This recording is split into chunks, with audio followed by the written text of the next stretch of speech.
George Truman, Northwest Local Land Services Ag Extension Team. Today we're here at AgQuip 2019 with our runoff simulator.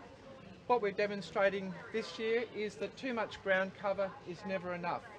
The two scenarios we've got are some red-brown earth soils, typical of the Gunnedah area. The first one has about 8 tropical grass plants, but they're being grazed off fairly significantly. They're only 5-10 centimetres above the ground.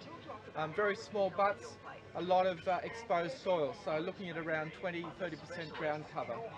The other site, we've got the same number of plants, however the grazing has been less, so they've either destocked, they've rotationally grazed, or they've been able to try and rest the paddock a bit more. So the plant butts are a lot bigger, they're sort of 15-20 centimetres high, they're a lot more bushy, and there's a much better root structure. So you've still got a little bit of bare ground, but we're looking at probably 70-80% ground cover. So the issue here is that the more exposed soil you're going to have, when it does rain, there's going to be erosion, and there's going to be loss of nutrients and fertilisers, organic matter, all those things that we're trying to keep in our soils to improve the soil health.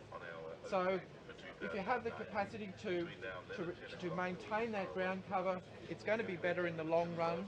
Otherwise, as you can see from the colour of the water in the cylinder, where it's run off, all that nutrients and sediment has come off that small site just with a small amount of rain.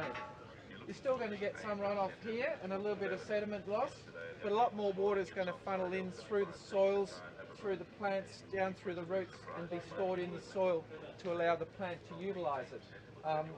And the amount of sediment washed off is going to be less, as you can see from the colour of the water. So although it's really hard with the seasonal conditions, if you have the capacity to maintain this cover, the better off you're going to be in terms of the recovery as well, because when it rains there's going to be a bit more water stored in your soil and you're going to get better growth, whereas sites like that, it's going to be very hard to store the water, it's going to run off and you're not going to have that same pasture growth when we need it.